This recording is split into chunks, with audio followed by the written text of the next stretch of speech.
अर्जुन, समीर, पीयूष और अन्या ट्रेन में बैठे हुए थे। पीयूष खिड़की के पास बैठा हुआ था और उसके बगल में समीर बैठा हुआ था।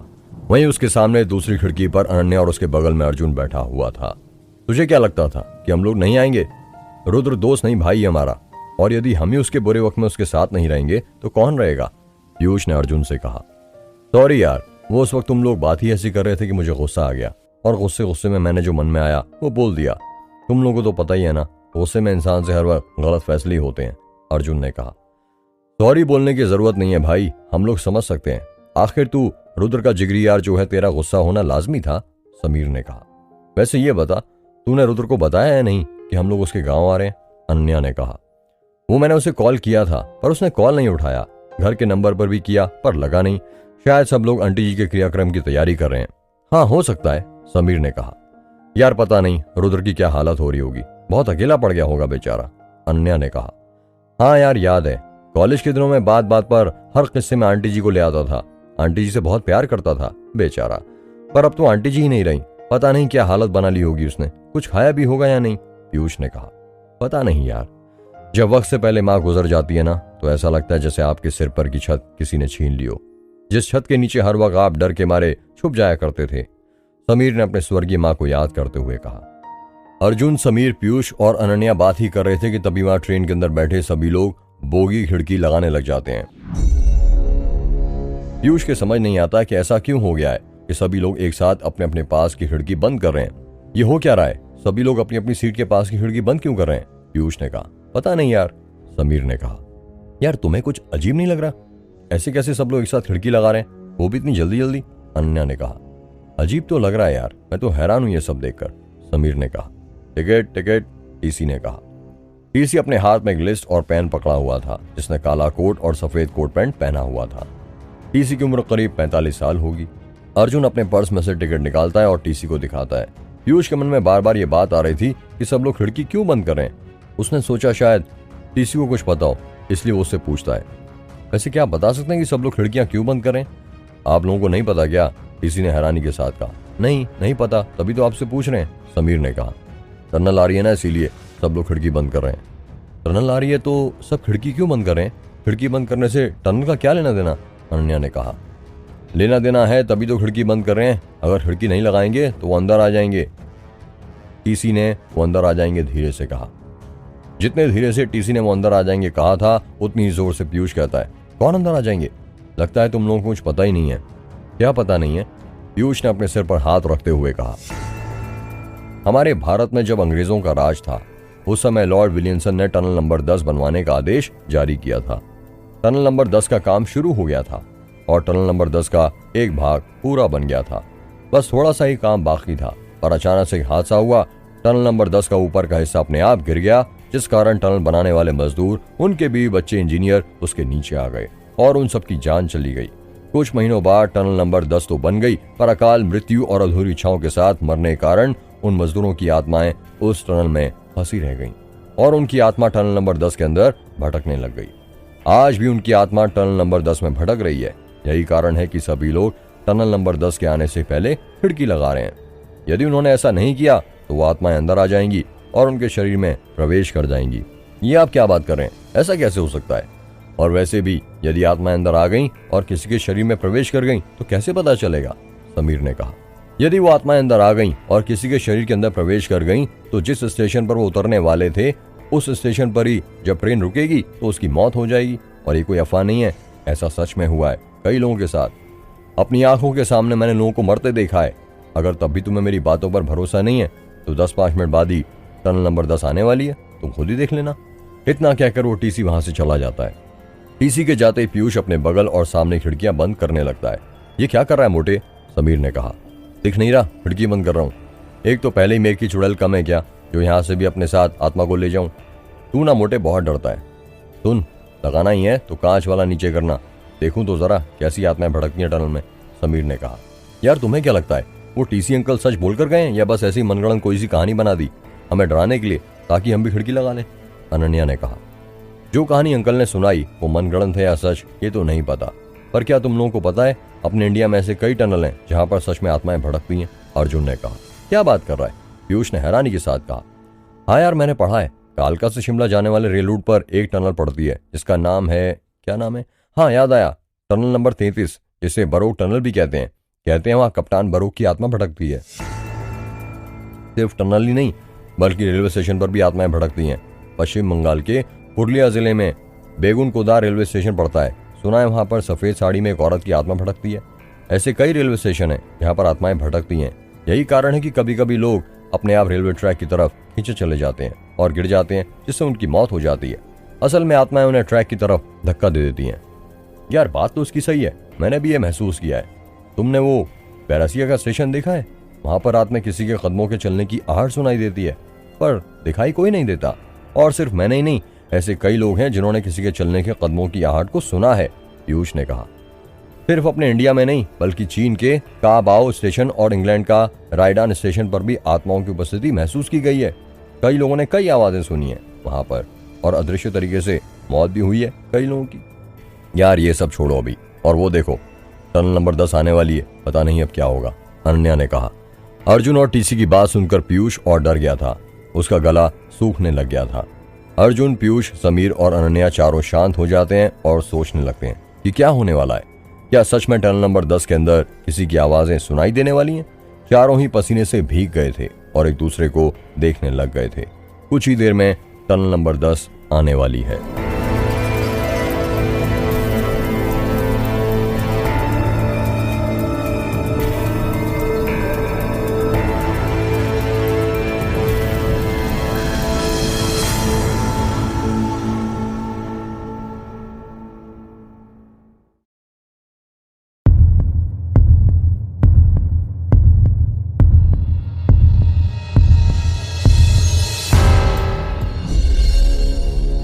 अर्जुन, पीयूष और समीर एक दूसरे के चेहरों को लगातार देखे जा रहे थे। अचानक से ट्रेन के अंदर की लाइट बंद चालू होने लगती है। ये लाइट बंद चालू क्यों हो रही है? पीयूष ने कहा। लगता है टनल नंबर 10 आने वाली है, ये उसी का संकेत है, अर्जुन ने कहा। ट्रेन टनल नंबर 10 के अंदर घुस जाती है। जैसी ट्रेन टनल नंबर 10 के अंदर घुसती है, ट्रेन के अंदर अंधेरा छाने लगता है। लाइट बार बार बंद चालू हो रही थी। यार किसी की भी तो आवाज सुनाई नहीं दे रही। लगता है वो टीसी में बेफालतू का डरा रहा था, समीर ने कहा। हाँ यार, मुझे भी किसी की आवाज सुनाई नहीं दे रही। लगता है उस टीसी ने मनगढ़ंत कोई कहानी सुनाई थी, अनन्या ने कहा। यार मुझे नहीं लगता, अभी टनल खत्म नहीं हुई है, कुछ भी हो सकता है, हमें सतर्क रहना चाहिए, अर्जुन ने कहा। पीयूष कुछ नहीं बोल रहा था, वो चुपचाप बैठा हुआ था। उसे लग रहा था कुछ ना कुछ तो अपशगुन जरूर होने वाला है। यार तू भी ना, कहते हुए अनन्या खिड़की के पास चली जाती है और वो खिड़की का कांच ऊपर उठाने लगती है। तभी अचानक से उसे जोर से किसी के चिल्लाने की आवाज सुनाई देने लगती है, बचाओ बचाओ बचाओ। पहले तो सिर्फ एक आवाज सुनाई देती है, पर फिर वो आवाज दुगनी, दुगनी से तिगुनी और तिगुनी से चौगुनी, वो आवाजें लगातार बढ़ती जा रही थी। सिर्फ एक नहीं बल्कि अलग अलग लोगों की आवाजें सुनाई दे रही थी। कोई बच्चे के रोने की थी, तो कोई आदमी की, तो कोई औरत की। वो आवाज कानों में चुभने लगी थी, जैसे वो आवाज कान का छेद फाड़कर शरीर के अंदर घुसना चाहती हो। अर्जुन, समीर, पीयूष और अन्य चारों अपने हाथों से अपने कान बंद कर लेते हैं। किसी से भी वो आवाजों की गूंज सहकर नहीं हो रही थी। यार वो देखो खिड़की कांच के ऊपर, पीयूष ने डरते हुए कहा। सभी लोग खिड़की कांच की तरफ देखने लग जाते हैं। अचानक से खिड़की का कांच चटकने लग गया था। किसी के कांच ठोकने की आवाज सुनाई दे रही थी। एक हाथ का साया था जो कांच के ऊपर दिख रहा था। यार क्या तुम लोगों को भी वो हाथ दिख रहा है जो मुझे दिख रहा है? अन्या ने डरते हुए कहा। हाँ यार दिख रहा है, पीयूष ने हैरानी के साथ कहा। खिड़की का कांच धीरे धीरे चटकना शुरू हो गया था। लोगों के चिल्लाने की आवाजें भी अभी भी सुनाई दे रही थीं। वो आवाजें लगातार बढ़ती जा रही थीं। अर्जुन जल्दी से खिड़की के पास जाता है और कांच के ऊपर ही लोहे वाला पड़ला नीचे खींच देता है। अब किसी का हाथ दिखाई नहीं दे रहा था और आवाजें भी धीरे धीरे कम हो गई थीं। ट्रेन टनल नंबर 10 को पार कर चुकी थी और लाइट पहले की तरह नॉर्मल जलने लग गई थी। थैंक गॉड, बाल बाल बच गए। यार जब रुद्र के गांव जाते से ही हादसे होना शुरू हो गए तो तब क्या होगा जब हम लोग उसके गांव पहुंचेंगे? अन्या ने कहा। माखनलाल और अजय पुलिस स्टेशन में थे। माखनलाल कुर्सी पर बैठा हुआ था और अजय टेबल के पास खड़े होकर माखनलाल से बात कर रहा था। माखनलाल को समझ नहीं आ रहा आखिर खूनी चाहता क्या है। वो लोगों की नाभि गायब करके क्या करेगा? नाभियों का तो बिजनेस भी नहीं होता है जो उन्हें मार्केट में बेचे, अजय ने कहा। माखनलाल अजय की बातों का कुछ जवाब नहीं देता है। माखनलाल कल रात उसके साथ मेघ गांव में हुए हादसे के बारे में सोच रहा था। माखनलाल का चेहरा पसीने से भीगा हुआ था। उसकी आंखों में अभी भी खौफ नजर आ रहा था। वो कल रात के सदमे से अभी तक बाहर नहीं आ पाया था। माखनलाल खूनी बड़ा ही चालाक है, कभी अपने पीछे कोई सबूत ही नहीं छोड़ता है। मेरे तो ये भी समझ नहीं आ रहा कि पोस्टमार्टम रिपोर्ट में पता चला है कि रुद्र की मम्मी की मौत रात के 3:30 बजे हुई। आखिर रुद्र की मम्मी रात के 3:30 बजे मेघ गांव में क्या कर रही थी? क्या वो किसी से मिलने गई थी या कुछ और? ये एक हैरान करने वाली बात है। माखनलाल फिर अजय की बातों का कुछ जवाब नहीं देता है। जब अजय देखता है कि माखनलाल किसी सोच में खोया हुआ है तो वो उसे अपने हाथों से हिलाकर कहता है, माखनलाल, ओ माखनलाल, बैठे बैठे सो गया क्या? माखनलाल झटपटाकर उठता है और कहता है, नहीं नहीं साहब, सो नहीं रहा था, बस वो खौफनाक हादसे के बारे में सोच रहा था। कैसा खौफनाक हादसा? साहब, आपको मैंने बताया था ना कि रुद्र की जिप्सी खराब हो गई थी। मेघ गांव में तो बस मैं कल शाम वही ठीक करवाने के लिए मेघ गांव में मैकेनिक का इंतजार कर रहा था। मैकेनिक तो आया नहीं, पर उसका रूप लेकर वो चुड़ैल आई थी वहां। ये क्या बकवास कर रहे हो तुम माखनलाल? बकवास नहीं साहब, सच बोल रहा हूँ। उस मैकेनिक का मुझे मैसेज आया था कि वो कल नहीं आ पाएगा, जबकि वो मैकेनिक तो खुद 1 घंटे से मेरे साथ बातें कर रहा था। वो मैकेनिक नहीं था, बल्कि मेघ की चुड़ैल थी जो उसका रूप लेकर आई थी। आपने कभी सोचा है जितने भी खून हुए वो बलमाटोला गांव के लोगों के क्यों हुए?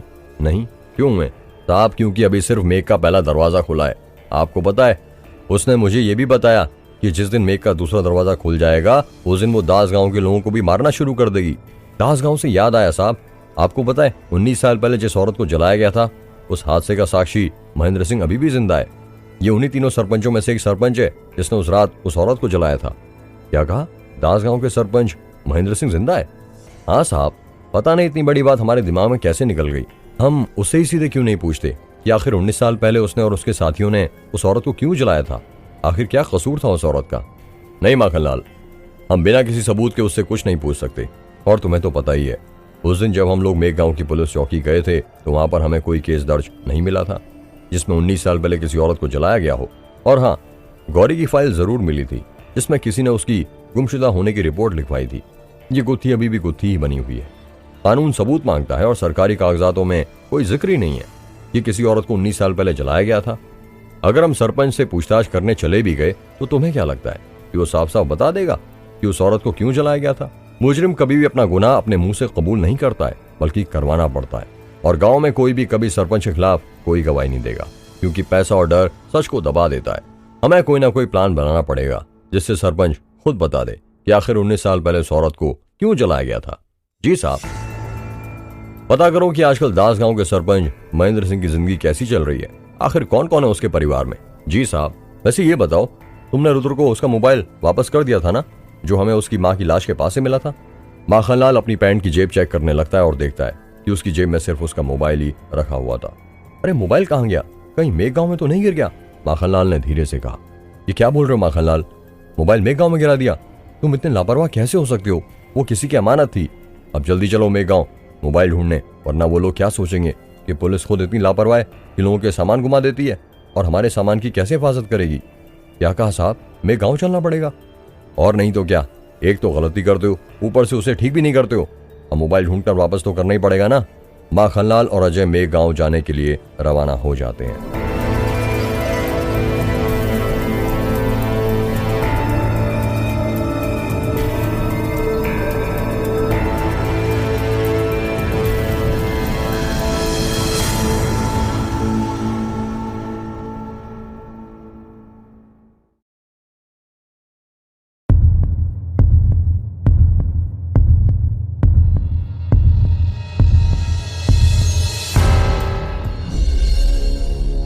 यार कितने बज गए? अनन्या ने कहा। यार 8 बजने वाले हैं, समीर ने जवाब दिया। यार और कितना टाइम लगेगा गोंदी आने में? पीयूष ने कहा। यार तुम सर तो आ गया है, 1-2 घंटा और लगेगा बस, और ट्रेन लेट नहीं होनी चाहिए। पहले ही 3 घंटे लेट हो चुकी है, अर्जुन ने कहा। हाँ यार, बैठे बैठे तो मेरी कमर दुखने लगी है, पीयूष ने कहा। सही कह रहा है मोटे, मेरे भी पैर दुख रहे हैं, समीर ने कहा। गाइस, हम लोग स्टेशन तो पहुंच जाएंगे, पर रुद्र के घर तक कैसे जाएंगे? पता है ना, 80 किलोमीटर दूर है उसका घर स्टेशन से, अनन्या ने कहा। हाँ यार, और याद है उसने एक बार बताया था कि रात के समय ऑटो या टैक्सी से सफर करना खतरे से खाली नहीं है। एक बार लूटपाट के चक्कर में किसी का मर्डर हो गया था, समीर ने कहा। ऐसा करता हूँ, मैं रुद्र को फिर एक बार फोन करने की कोशिश करता हूँ, शायद अब लग जाए, अर्जुन ने कहा। हाँ ठीक है, पीयूष ने कहा। अर्जुन अपना मोबाइल निकालता है और रुद्र को फोन करने लग जाता है। हेलो, हाँ हेलो रुद्र, ट्रेन के अंदर नेटवर्क नहीं मिलने के कारण अर्जुन को रुद्र की आवाज अच्छे से सुनाई नहीं दे रही थी।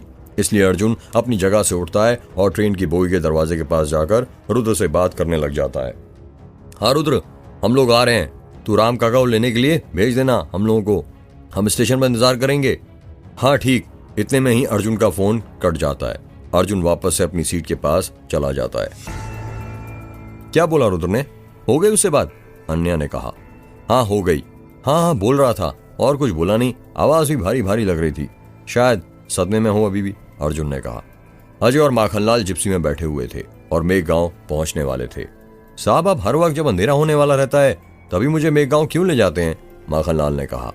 इसमें सारी गलती तो हमेशा तुम्हारी रहती है माखनलाल। यदि तुम सुबह से मुझे बता देते कि तुमने रुद्र का मोबाइल मेघगांव में घुमा दिया है तो हम सुबह यहाँ पर उसका मोबाइल ढूंढने के लिए आ जाते। तुमने मुझे बताया ही नहीं। वो साहब क्या बताऊं, वो जब से उस सुड़ैल से बात की है ना तब से बहुत डर लगता है। ये देखिए, मेरी मेहरारू ने तो कल ही हनुमान जी का एक गदा वाला ताबीज मेरे गले में पहनाया है, उस सुड़ैल से रक्षा करने के लिए।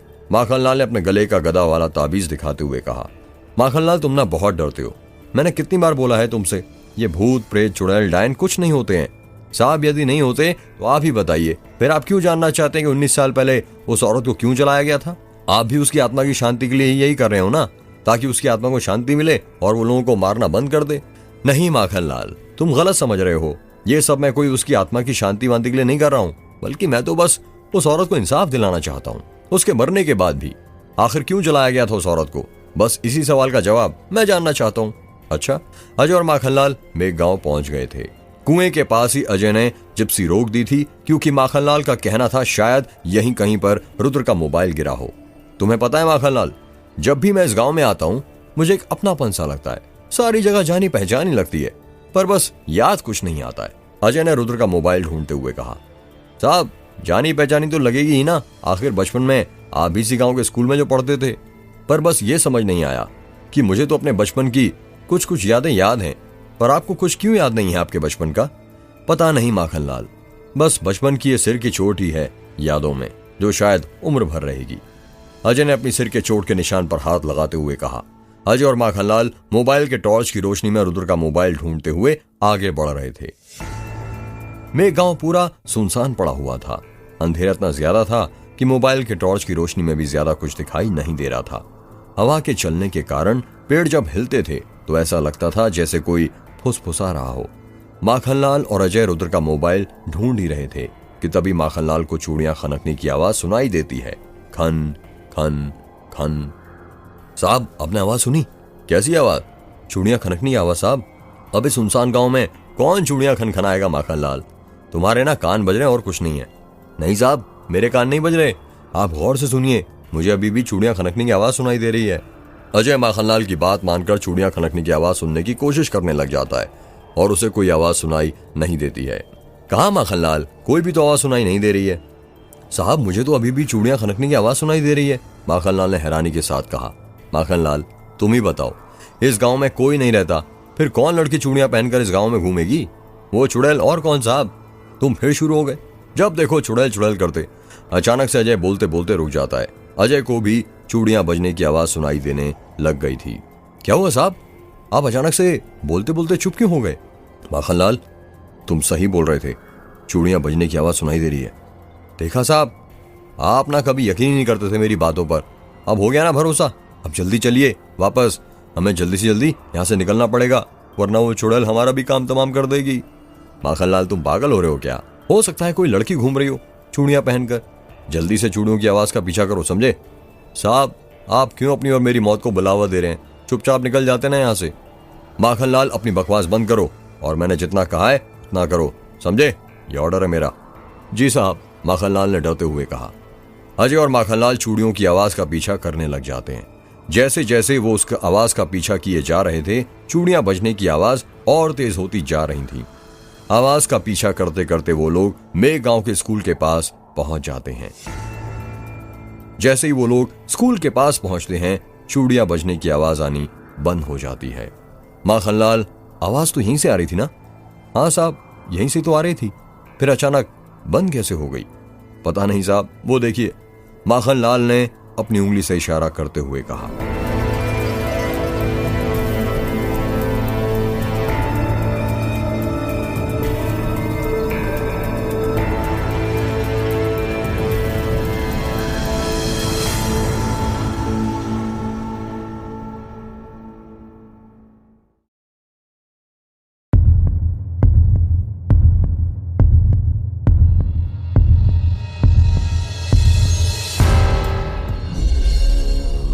माखनलाल ने जले हुए पीपल के तने की तरफ इशारा किया था।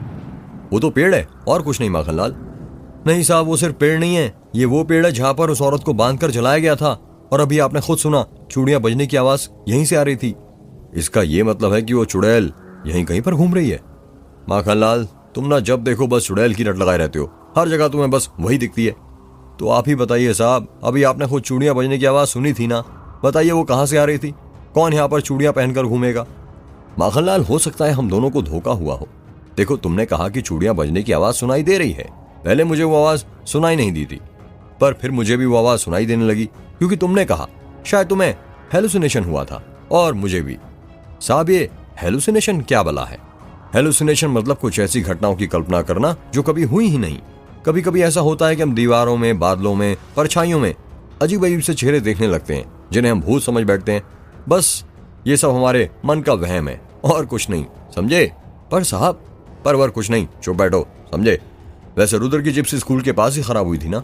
हाँ साहब, यहीं पर तो हुई थी, और कल रात तो मैंने खुद यहां पर उसे देखा था। फिर जिप्सी कहां चली गई? पता नहीं साहब, कहीं उस चुड़ैल ने तो गायब नहीं कर दी, फिर बकवास चालू कर दी। हो सकता है सुबह ही रुद्र के चाचा ले गए हों जिप्सी ठीक करवा के, या उन्होंने किसी और को ही बोल दिया होगा। हाँ, ये हो सकता है। अजय अपना मोबाइल निकालता है और रुद्र के चाचा को कॉल करने लग जाता है, पर नेटवर्क ना होने के कारण उन्हें कॉल नहीं लगता है। शिट, नेटवर्क ही नहीं है मोबाइल में। वही साहब, इस गांव में नेटवर्क कहाँ मिलता है? तभी तो कल रात उस मैकेनिक ने कॉल किया था मुझे, पर नेटवर्क ही नहीं मिला, और जब उसने मुझे मैसेज किया तो वो भी मुझे देरी से मिला। माखनलाल, रुद्र की जिप्सी और उसका मोबाइल दोनों यहां से गायब हैं। या तो रुद्र के चाचा ले गए होंगे या किसी और ने चुरा लिया है। हाँ साहब, हो सकता है। और जितना मुझे याद है, जब कल रात मैंने उस चुड़ैल को देखा था तो मैं यहीं से जल्दी जल्दी भागा था, तब जिप्सी यहीं थी और शायद मोबाइल भी यहीं पर गिर गया था। ठीक है, फिर अब हम कल ही रुद्र के घर जाकर पता कर लेते हैं उसे उसका मोबाइल और जिप्सी मिली या नहीं। ठीक है साहब। माखनलाल और अजय अपनी जीप में जाकर बैठ जाते हैं। माखनलाल जीप चालू करता है और वे दोनों मेघ गांव से निकल जाते हैं। अर्जुन, पीयूष, समीर और अन्या गोंदिया स्टेशन पहुंच गए थे और स्टेशन के बाहर खड़े हुए थे। स्टेशन के बाहर एक भी ऑटो नहीं खड़ा था, ना ही कोई दिखाई दे रहा था। यार 11 बज गए, अभी तक राम काका क्यों नहीं आए? अन्या ने कहा। पता नहीं यार, अभी तक तो आ जाना चाहिए था, अर्जुन ने कहा। यार ये स्टेशन भी रुद्र के गांव की तरह सुनसान पड़ा हुआ है, एक दुकान नहीं खुली, बहुत भूख लग रही है मुझे, पीयूष ने कहा। तू ना मोटे, जब देखो ठूसता रहता है, आखिर कितनी भूख लगती है तुझे? समीर ने कहा। यार तुझे तो पता ही है खाने से मुझे कितना प्यार है, यदि वक्त पर मुझे खाना नहीं मिलता तो पागल हो जाता हूं मैं। इसमें पागल होने वाली क्या बात है, तू है ही पागल मोटे, अन्या ने हंसते हुए कहा। रात के 12 बज रहे थे। रुद्र के घर में रुद्र अपनी माँ की फोटो के सामने बैठा हुआ था। उसकी माँ की फोटो पर एक हार टंगा हुआ था और उसी के सामने एक दिया और अगरबत्ती जल रही थी। संतोष, आयशा और स्वाति भी रुद्र के पास में ही बैठे हुए थे। वहीं पर कुछ रिश्तेदार भी बैठे हुए थे और बाकी के रिश्तेदार अंतिम संस्कार के बाद वापस अपने घर जा चुके थे। सभी लोग शोक में डूबे हुए थे। आधी रात होने के बावजूद भी किसी को नींद नहीं आई थी। आखिर कैसे आती? परिवार का एक सदस्य हमेशा के लिए छोड़कर जो चला गया था। रोते रोते रुद्र का गला सूख गया था और लगातार रोने के कारण रुद्र की आंखें भी सूज गई थीं। रुद्र के बाल अस्त व्यस्त थे। माँ, आप कहाँ चली गईं? माँ, आप मुझे ऐसा अकेला छोड़कर कैसे जा सकती हो? माँ कभी अपने बेटे को अकेला छोड़कर जाती है क्या? रुद्र ने रोते हुए कहा। रुद्र के बगल में ही आयशा बैठी हुई थी। वो रुद्र के पीठ पर हाथ रखते हुए कहती है, रो मत रुद्र बेटा, अपने आप को संभाल। माँ, मुझे पता है आप यहीं कहीं हो, आप मुझे ऐसा अकेला छोड़कर नहीं जा सकती। रुद्र को उसकी माँ के गुजर जाने का गहरा सदमा लगा था। वो रह रहकर अपनी माँ को याद कर रहा था और अपनी कल्पना में उनसे बातें कर रहा था। माँ, आप जिससे बोलेंगी मैं उससे शादी कर लूंगा, पर प्लीज आप वापस आ जाइए, ऐसे मुझे अकेला छोड़कर मत जाइए, रुद्र ने रोते हुए कहा। ये तू क्या बोले जा रहा है रुद्र बेटा? संतोष ने कहा। देखिए चाचा, माँ यहीं पर है, वो मेरे पास बैठी हैं, मुझसे बातें कर रही हैं। ये तुझे क्या हो गया है? ये तू कैसी बातें कर रहा है रुद्र बेटा? आयशा ने रोते हुए कहा। देखिए माँ, चाचा चाची मुझ पर चिल्ला रहे हैं, आप उन दोनों कुछ बोलती क्यों नहीं? रुद्र ने कहा।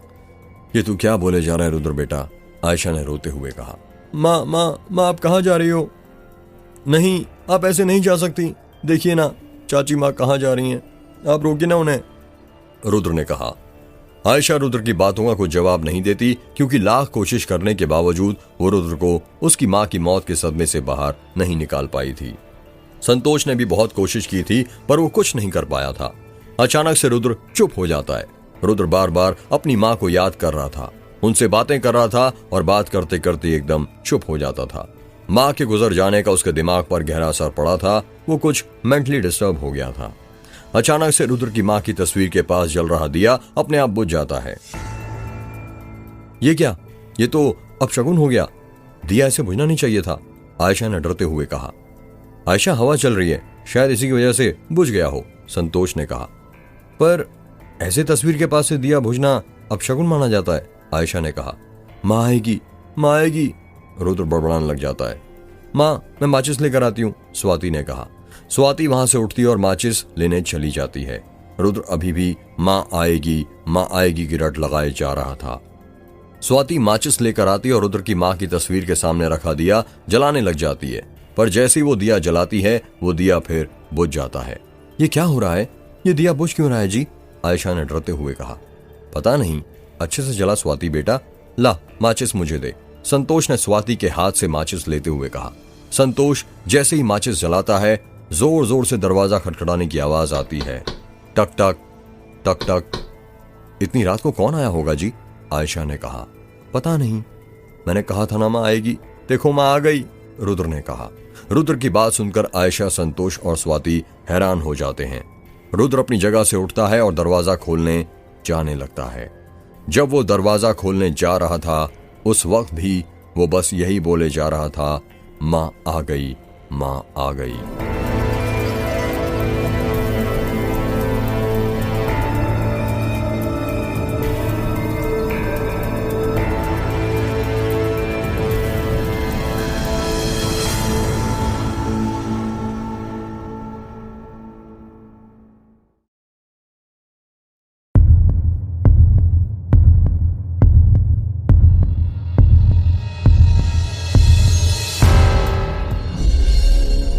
आयशा और संतोष के बिल्कुल समझ नहीं आ रहा था कि इतनी रात को कौन आया होगा। जितने रिश्तेदार आने थे वो तो पहले ही आ गए थे, और रात के वक्त भला कौन आएगा। मां आ गई, मां आ गई, बोलते हुए रुद्र दरवाजे के पास जाता है और दरवाजा खोल देता है। जैसे ही वो दरवाजा खोलता है, देखता है अर्जुन, समीर, पीयूष और अनन्या दरवाजे पर खड़े हुए थे। रुद्र को देखते ही अर्जुन रुद्र को गले लगा लेता है और कहता है, तू ठीक है ना भाई? पर रुद्र अर्जुन की बातों का कुछ जवाब नहीं देता है। अपनी मां को दरवाजे पर ना पाकर रुद्र निराश हो जाता है और वापस हॉल में चला जाता है। वो अपनी मां की तस्वीर उठाता है और अपने कमरे में जाने लग जाता है। ये रुद्र को क्या हो गया? पीयूष ने हैरानी के साथ कहा। कुछ नहीं बेटा, बस वो दीदी के गुजर जाने का गहरा सदमा लगा है, धीरे धीरे संभल जाएगा। अच्छा हुआ तुम लोग आ गए बेटा, अब तुम ही संभालो अपने दोस्त को। हमने तो बहुत कोशिश की समझाने की, पर कुछ समझता ही नहीं, आयशा ने कहा। आप फिक्र मत कीजिए आंटी जी, अब हम आ गए ना, धीरे धीरे सब पहले की तरह ठीक हो जाएगा, अनन्या ने कहा। स्वाति बेटा जा अंदर से एक बाल्टी पानी ले आना, आयशा ने कहा। जी मां लाती हूँ, स्वाति ने घर के अंदर जाते हुए कहा। यार अब ये रुद्र की चाची पानी क्यों मांग रही हैं? हमें नहाना थोड़ी है, पीयूष ने धीरे से कहा। मोटे भूल गया, उस बार भी जब हम रुद्र के घर में आए थे तो रुद्र की चाची ने यही किया था। ऐसी मान्यता है कि यदि आप कहीं बाहर से आए हैं तो आपको हाथ पैर पानी से धोकर ही घर के अंदर जाना चाहिए, जिससे यदि बुरी शक्तियां आपके साथ हो तो वो घर के बाहर ही रह जाएंगी। ये इनके घर के नियम है जो कभी नहीं बदलते, अर्जुन ने कहा। स्वाति लोहे की बाल्टी में पानी लेकर आ जाती है और नीचे रख देती है। अरे स्वाति बेटा, तुलसी के पत्ते नहीं लाई? आयशा ने कहा। माँ मैं भी तोड़ कर लाती हूँ। नहीं बेटा, रात को नहीं तोड़ते, रात के समय पेड़ पौधे सोते हैं, रसोई घर में ही मैंने रखे हैं, जा ले आ। जी माँ लाई। इतना कहकर स्वाति रसोई घर में तुलसी के पत्ते लेने चली जाती है। यार पानी तक तो ठीक था, पर अब रुद्र की चाची तुलसी के पत्तों का क्या करने वाली हैं? पीयूष ने कहा। शायद कुछ नया टोटका, समीर ने धीरे से कहा। अब क्या नया टोटका होने वाला है? अनन्या ने कहा। पता नहीं, बस देखते जाओ, अर्जुन ने कहा। स्वाति 7-8 तुलसी के पत्ते लाती है और बाल्टी में डाल देती है। बेटा अब तुम लोग हाथ पैर धो सकते हो, आयशा ने कहा। समीर आंगन में रखी बाल्टी के पास जाता है और लोटे से पानी निकालता है और अपने हाथ पैर धोने लग जाता है। जैसे ही वो पानी को अपने पैरों पर डालता है, वो पानी काला हो जाता है। ये बहुत हैरान करने वाली बात थी कि साफ पानी एकदम से इतना गंदा कैसे हो गया था। यार समीर क्या करता है, अच्छे से नहा तो लिया कर, देख कितना मैल जमा है तेरे हाथ पैरों पर। पानी डालते ही पूरा पानी काला पड़ गया। चल अब हट वहां से, मुझे हाथ पैर धोने दे, पीयूष ने कहा। मोटे, कुछ भी मत बोला कर, मैं तेरी तरह नहीं हूं जो महीने में एक बार नहाता हूं। रोज नहाता हूं मैं, पर पता नहीं क्या हो गया जो पानी पैरों में डालते ही काला पड़ गया, समीर ने हैरानी के साथ कहा। हाँ हाँ, वो तो दिख ही रहा है, बड़ा आया रोज नहाने वाला। चल हट, अब मुझे हाथ पैर धोने दे, पीयूष ने समीर के हाथों से लोटा लेते हुए कहा। पीयूष भी जैसे ही तुलसी मिले पानी को अपने पैरों पर डालता है, वो पानी काला हो जाता है। बड़ा आया था मुझे बोलने वाला, अब खुद देख तेरे पैरों से कितना मैल निकल रहा है, समीर ने कहा। पता नहीं यार ऐसा कैसे हो रहा है, मानो सफर करके आए हैं, हाथ पैर गंदे हुए हैं, पर इतना काला पानी तो नहीं होना चाहिए था इस हिसाब से, पीयूष ने कहा। बारी बारी सभी अपने हाथ पैर धो रहे थे और अब पानी काला हो रहा था। किसी के भी समझ में नहीं आ रहा था कि ऐसा क्यों हो रहा है। आखिर पैरों पर पानी डालते ही साफ पानी काला कैसे हो रहा था। यार हम तीनों लड़के हैं, हमारे पैरों से काला पानी निकला, मान लिया मैल था, पर अनन्या के पैरों से तो वैसा ही पानी निकला, बल्कि वो तो लड़की है, और तुम्हें भी पता है कि लड़कियां अपने आप को कितना साफ सुथरा रखती हैं, पीयूष ने कहा। ये कोई मैल नहीं था बेटा, आयशा ने कहा। तो क्या था आंटी जी, अनन्या ने कहा। हाथ पैरों पर तुलसी वाला पानी डालते ही पानी काला हो जाना, इसका ये मतलब है कि तुम किसी बुरी आत्मा के संपर्क में आए थे क्या, सबने एक साथ हैरानी के साथ कहा। हाँ बेटा, ग्रंथों के अनुसार ग्रहण को अशुभ काल माना जाता है। कहते हैं कि सूर्य ग्रहण और चंद्र ग्रहण के दौरान धरती पर बुरी शक्तियों का प्रभाव बढ़ जाता है, इसलिए ग्रहण काल के समय तुलसी का प्रयोग घर की शुद्धि करने के लिए किया जाता है। घर में तुलसी होने से ग्रहण के बाद आई सभी तरह की नकारात्मक ऊर्जा दूर हो जाती है। मैंने भी तुम लोगों का शुद्धिकरण करने के लिए तुलसी का ही प्रयोग किया। अब तुम लोग घर के अंदर आ सकते हो, जितनी भी नकारात्मक शक्तियां थीं वो मिट चुकी हैं, अब तुम लोग शुद्ध हो गए हो। अच्छा हुआ आयशा तुमने दरवाजे पर इनका शुद्धिकरण कर दिया, वरना यदि ये लोग नकारात्मक शक्तियों के साथ घर में आते तो पता नहीं क्या अनर्थ होता। एक तो घर में वैसे कुछ ठीक नहीं चल रहा है, संतोष ने धीरे से आयशा के कान में कहा। सभी लोग घर के अंदर चले जाते हैं। बेटा तुम लोग आज दूसरे कमरे में सो जाना, वो रुद्र बेटे की तबीयत खराब है ना, तो शायद वो डिस्टर्ब हो, उसे आराम की जरूरत है, आयशा ने कहा। जी आंटी जी, अर्जुन ने कहा। चलो बेटा मैं तुम लोग को तुम्हारा कमरा दिखा देती हूँ। चलो बेटा मैं तुम लोग को तुम्हारा कमरा दिखा देता हूँ, संतोष ने कहा। और मैं कहाँ सोऊं, अनन्या ने कहा। दीदी आप मेरे साथ मेरे कमरे में चलिए, स्वाति ने कहा।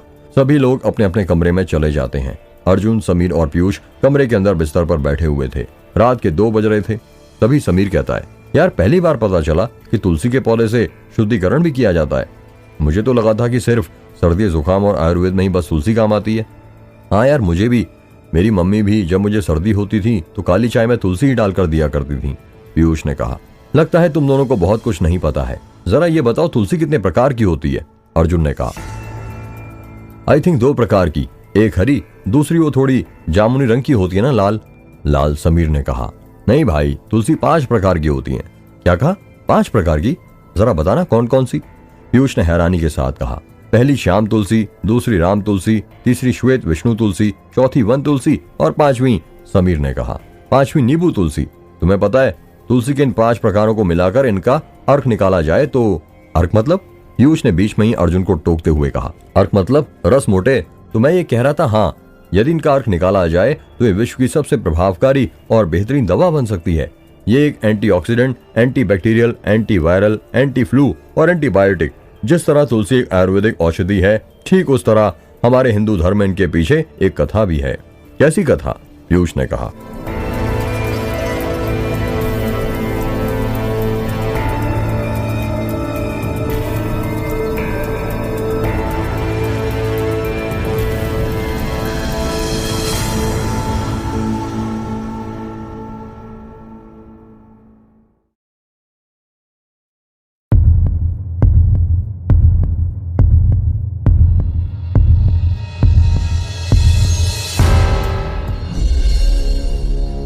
भागवत पुराण के अनुसार तुलसी पूर्व जन्म में एक लड़की थी जिसका नाम वृंदा था। राक्षस कुल में जन्मी वृंदा बचपन से ही भगवान विष्णु की भक्त थी। जब वो बड़ी हुई तो उनका विवाह राक्षस कुल में ही दानवराज जलंधर से हो गया। ये जलंधर कौन है, मैं तो पहली बार इसका नाम सुन रहा हूँ। राक्षस रावण का नाम सुना था, पर यह राक्षस जलंधर कुछ नया लगता है, पहले कभी नहीं सुना इसके बारे में, पीयूष ने कहा। तू ना मोटे मार खाएगा, हमारे पुराणों के बारे में आजकल के युवाओं को कुछ पता ही नहीं है, तभी हमारा देश दिन ब दिन पीछे होता जा रहा है। ये जो जलंधर है ना, शिव भगवान का बेटा था, अर्जुन ने कहा। क्या, समीर और पीयूष दोनों ही हैरानी के साथ कहा। समीर और पीयूष दोनों ने हैरानी के साथ कहा, हाँ वैसे भगवान शिव के 6 पुत्र थे। पहला गणेश जी, दूसरा कार्तिक जी, तीसरा सुकेश जी, चौथा जलंधर। और 5वें अयप्पा जी और 6वां भूमा। तो ये जलंधर जो था कहने को तो भगवान शिव का पुत्र था और शत्रु भी। शिव जी का तेज समुद्र में गिर जाने के कारण जलंधर का जन्म हुआ था। माना जाता है कि जलंधर अपार शक्तिशाली था और उसकी शक्ति का कारण था उसकी पत्नी वृंदा। वृंदा बड़ी ही पतिव्रता स्त्री थी, सदा अपने पति की सेवा किया करती थी।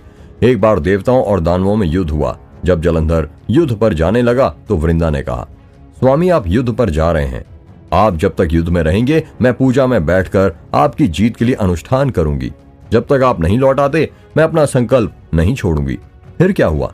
समीर ने सारी बातें गौर से सुनते हुए कहा, जलंधर तो युद्ध में चला गया और वृंदा व्रत का संकल्प लेकर पूजा में बैठ गई। उसके व्रत के प्रभाव से कोई भी देवता जलंधर को नहीं हरा पाए। उसने सबसे पहले इंद्रदेव को परास्त किया और त्रिलोधिपति बन गया। उसके बाद उसने विष्णु लोक पर आक्रमण किया और विष्णु भगवान पर भी विजय प्राप्त कर ली। क्या बात कर रहा है? विष्णु भगवान पर भी विजय प्राप्त कर ली? पीयूष ने कहा, हाँ भाई, क्योंकि वृंदा जो अनुष्ठान पर बैठी थी विष्णु जी उसके विरुद्ध थोड़ी जाते। जब जलंधर ने विष्णु भगवान पर विजय प्राप्त कर ली तो उसने देवी लक्ष्मी से विवाह करने की इच्छा जाहिर की, पर देवी लक्ष्मी ने उसे कहकर टाल दिया कि हम दोनों ही जल से उत्पन्न हुए हैं, इसलिए हम भाई बहन हुए और हम विवाह नहीं कर सकते। देवी लक्ष्मी की बात से जलंधर सहमत हुआ और देवी लक्ष्मी को बहन मानकर वहां से चला गया। फिर आगे? पीयूष ने कहा, इसके बाद जलंधर ने कैलाश पर आक्रमण करने की योजना बनाई और सभी असुरों को इकट्ठा किया और कैलाश जाकर देवी पार्वती को पत्नी बनाने का प्रयास करने लगा। इससे देवी पार्वती क्रोधित हो गईं और फिर महादेव को जलंधर से युद्ध करना पड़ा। लेकिन वृंदा की पूजा के कारण भगवान शिव का हर प्रहार जलंधर निष्फल कर देता था। अंत में देवताओं ने मिलकर योजना बनाई और वो विष्णु जी के पास पहुंचे और सभी देवताओं ने विष्णु भगवान से प्रार्थना की कि वो कुछ करें और वृंदा का पितृव्रता व्रत तोड़ दें। इस पर भगवान विष्णु बोले, वृंदा मेरी परम भक्त है, मैं उससे छल नहीं कर सकता। फिर देवताओं ने कहा, भगवान दूसरा कोई उपाय हो तो बताएं, लेकिन हमारी मदद जरूर करें। इस पर भगवान विष्णु ने जलंधर का रूप धारण किया और वृंदा के महल में पहुंच गए। फिर क्या हुआ? पीयूष ने कहा, रुक जा भाई रुक जा, गला सूख रहा है मेरा कहानी सुनाते सुनाते, जरा पानी तो पीने दे। अर्जुन ने कहा। अर्जुन पास में ही टेबल पर रखी बोतल उठाता है, 1-2 घूंट पानी पीता है। चल अब हो गया ना पानी पीकर, अब बता फिर आगे क्या हुआ? पीयूष ने कहा, फिर क्या होना था? जैसे ही वृंदा ने अपने पति को देखा तो तुरंत पूजा में से उठ गई और उनके चरणों को छू लिया। इधर वृंदा का संकल्प टूटा और उधर भगवान शिव ने जलंधर का वध कर दिया। जब जलंधर का कटा हुआ सिर वृंदा के महल में आ गिरा तो वृंदा आश्चर्य से भगवान विष्णु की ओर देखने लगी, जिन्होंने जलंधर का रूप धर रखा था। फिर समीर ने उत्साहित होते हुए कहा, फिर भगवान विष्णु अपने असली रूप में आ गए पर कुछ बोल ना सके। वृंदा ने क्रोधित होकर भगवान विष्णु को श्राप दे दिया कि वे पत्थर के हो जाएं। इसके चलते भगवान विष्णु तुरंत पत्थर के हो गए। सभी देवताओं में हाहाकार मच गया। देवताओं की प्रार्थना के बाद वृंदा ने अपना श्राप वापस ले लिया। इसके बाद वृंदा अपने पति जलंधर का सिर लेकर सती हो गई। सती हो गई मतलब? सती हो गई मतलब मोटे, उसने अपने आप को अग्नि के हवाले कर दिया। वृंदा की राख से एक पौधा निकला, तब भगवान विष्णु जी ने उस पौधे का नाम तुलसी रखा और कहा कि मैं इस पत्थर रूप में भी रहूंगा, जिसे शालिग्राम के नाम से तुलसी जी के साथ पूजा जाएगा। इतना ही नहीं, उन्होंने कहा कि किसी भी शुभ कार्य में बिना तुलसी जी के भोग के पहले कुछ भी स्वीकार नहीं करेंगे। तभी से ही तुलसी जी की पूजा होने लगी। कार्तिक मास में तुलसी जी का विवाह शालिग्राम जी के साथ किया जाता है। साथ ही देव उठावनी एकादशी के दिन इसे तुलसी विवाह के रूप में मनाया जाता है। यार क्या यह सत्य कथा है? समीर ने कहा, यार सत्य है या असत्य ये तो मुझे नहीं पता, पर हाँ पंजाब प्रांत में वर्तमान जलंधर नगर जलंधर के नाम पर ही है। जलंधर में आज भी असुरा जलंधर की पत्नी देवी वृंदा का मंदिर मोहल्ला कोट किशनचंद में स्थित है। मान्यता है कि यहाँ एक प्राचीन गुफा थी जो सीधी हरिद्वार तक जाती थी। माना जाता है कि प्राचीन काल में इस नगर के आसपास 12 तालाब हुआ करते थे। अच्छा यार, मुझे तो पता ही नहीं था ये सब। पीयूष ने कहा, तुझे तो कुछ भी पता नहीं है मोटे, कुछ दिन रुक और भी बहुत कुछ बताऊंगा। चल अब सो जा, बात करते करते पता ही नहीं चला 3 कब बज गए। बहुत रात हो गई है, हमें सो जाना चाहिए। हाँ यार, अर्जुन सही कह रहा है, अब हमें सो जाना चाहिए। वैसे भी कल से हमें रुद्र का जो ध्यान रखना है। समीर ने कहा, हाँ यार, पता नहीं वो सोया होगा या नहीं, हमसे तो बात तक नहीं की उसने। पीयूष ने कहा, क्या बात करता यार वो, और कैसे करता? उसकी तो माँ ही उसकी दुनिया थी और अब तो उसकी वो दुनिया ही उजड़ गई। समझ सकते हो तुम दोनों? अर्जुन ने कहा, हाँ भाई समझ सकते हैं। वैसे दुनिया से याद आया, कॉलेज के वक्त में रुद्र की एक और दुनिया थी, वो थी तन्वी। उसको तो रुद्र के बुरे वक्त में उसके साथ होना चाहिए था, वो कहीं दिख नहीं रही। पीयूष ने कहा, हाँ यार सही कहा। माना कि अब उन दोनों के बीच में पहले की तरह कुछ नहीं है, पर दोस्ती के नाते तो आना ही चाहिए था उसे। समीर ने कहा, बात तो तेरी सही है, पर पता नहीं कहाँ है वो। उसे रुद्र की मम्मी के बारे में पता भी है या नहीं? मेरी तो उससे 1 साल से बात ही नहीं हुई, जब से हम लोग मेघ गांव से वापस गए थे। अर्जुन ने कहा, मेरी भी यार। उसको कई बार कॉल किया था, पर हमेशा उसका नंबर बंद बताता था। पीयूष ने कहा, आई थिंक अनन्या के पास उसका कोई नया नंबर हो, उससे उसकी बात होती होगी। आखिर दोनों बेस्ट फ्रेंड जो हैं, उसकी बात तो होती ही होगी। समीर ने कहा, मैं कल पूछता हूं फिर अनन्या से, उसने तन्वी को कुछ बताया या नहीं, और फिर कब आ रही है वो।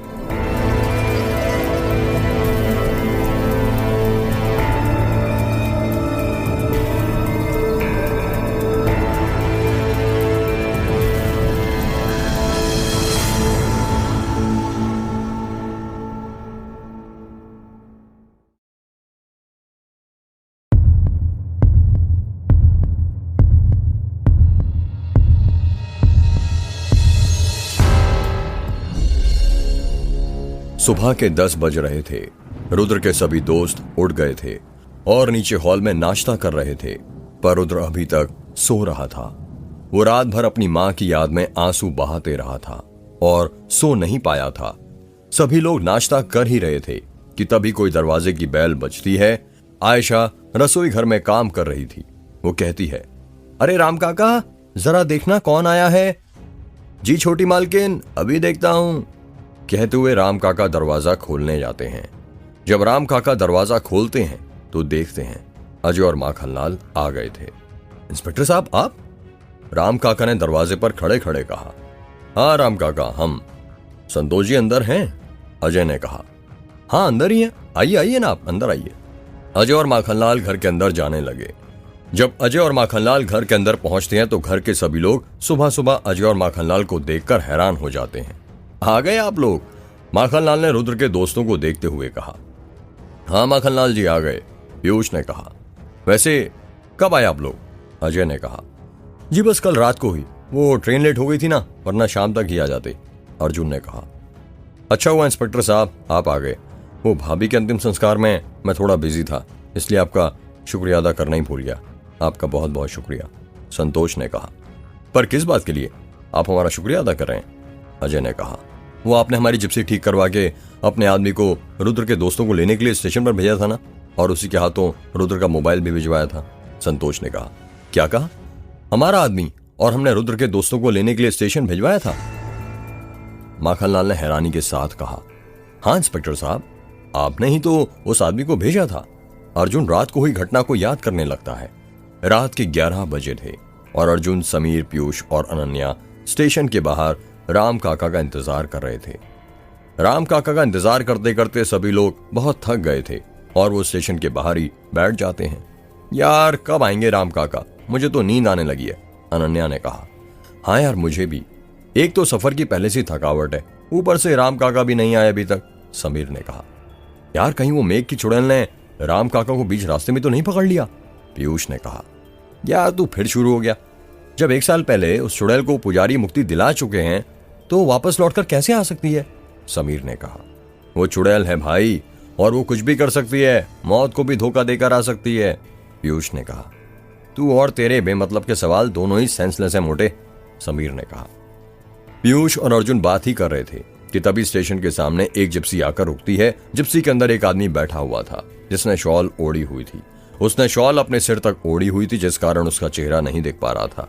यार ये जिप्सी जो सामने आकर रुकी है रुद्र की है ना, अनन्या ने कहा। हाँ यार लग तो वैसी ही रही है, रंग भी वैसा है और शायद नंबर भी वही है, अर्जुन ने कहा। पर जिप्सी के अंदर जो बैठा है वो राम काका की तरह नहीं लग रहा है, और कमबख्त अंधेरे के कारण उसका चेहरा भी नहीं दिखाई दे रहा है। कौन है, समीर ने कहा। यार चल कर देखते हैं, हो सकता है रुद्र के घर में सब बिजी हो तो किसी को भेजाओ, पीयूष ने कहा। हाँ चल देखते हैं, अर्जुन ने कहा। अर्जुन, अनन्या, पीयूष और समीर अपनी जगह से उठते हैं और जिप्सी के पास जाने लगते हैं। जब वो लोग जिप्सी के पास पहुंचते हैं तो उन्हें अजीब सी बदबू आने लगती है। यार कितनी बदबू आ रही है इसके पास से, पीयूष ने धीरे से कहा। अपना मुंह बंद रख मोटे, यदि इसने सुन लिया तो सारी रात हमें स्टेशन पर ही बितानी पड़ेगी, अनन्या ने कहा। सुनिए, क्या आपको रुद्र ने भेजा हमें लेने के लिए, अर्जुन ने कहा। हाँ मुझे रुद्र बाबू ने भेजा है आप लोगों को लेने के लिए। जिप्सी में बैठे आदमी ने कहा। उस आदमी की आवाज काफी भारी थी। आप लोग जल्दी से जिप्सी में बैठ जाइए, रात काफी हो गई है, हमें जल्द से जल्द बलमाटोला गांव पहुंचना होगा। हाँ हाँ, बस अभी बैठते हैं, पीयूष ने कहा। सभी लोग अपना सामान जिप्सी में रख देते हैं और उसमें बैठ जाते हैं। पीयूष उस आदमी के बगल में बैठा हुआ था और बाकी सब पीछे बैठे हुए थे। सभी लोग स्टेशन से निकल चुके थे। वैसे हम पिछली बार आए थे तो आपको देखा नहीं था। आप नए आए हैं क्या रुद्र के घर में काम करने? पीयूष ने कहा। मैं तो उनका सबसे पुराना आदमी हूं, जब रुद्र के पिता जिंदा थे, उस आदमी ने कहा। वैसे क्या आप बता सकते हैं कि आंटी जी का इंतकाल कैसे हुआ, या उनकी तबीयत खराब थी? समीर ने कहा। क्या तबीयत? जी नहीं, वो तो बिल्कुल ठीक थी, उस आदमी ने कहा। फिर अचानक वो गुजर कैसी गईं? अर्जुन ने कहा।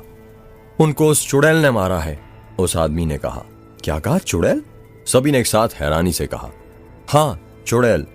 उनकी लाश में गांव के अंदर मिली थी और तुम्हें पता है उनकी नाभि गायब थी, और सारा गांव जानता है कि जब भी किसी की मौत होने के बाद उसकी नाभि गायब होती है तो वो काम उस चुड़ैल का ही होता है। पर उस चुड़ैल को तो मुक्ति मिल गई थी ना, उन चारों पुजारी ने दिलवा तो दी थी, समीर ने कहा। कैसी मुक्ति की बात कर रहे हो तुम लोग? उस चुड़ैल को मुक्ति दिलाना इतना आसान थोड़ी है। वो लौट आई है और अब सबको मुक्ति दिलवा रही है, जैसा कि उसने कहा भी था। उस आदमी की बात सुनकर अर्जुन, समीर, पीयूष और अनन्या चारों डरने लग जाते हैं और सोचने लगते हैं कि क्या सच में वो लौट आई है। उस आदमी ने हमें रुद्र के घर तक लाया और उसने हमें मोबाइल भी दिया था। उसने कहा था कि रुद्र बाबू को दे देना। उन्होंने आप लोगों को लाने के लिए भेजा था तो मोबाइल भी दिया था, अर्जुन ने कहा।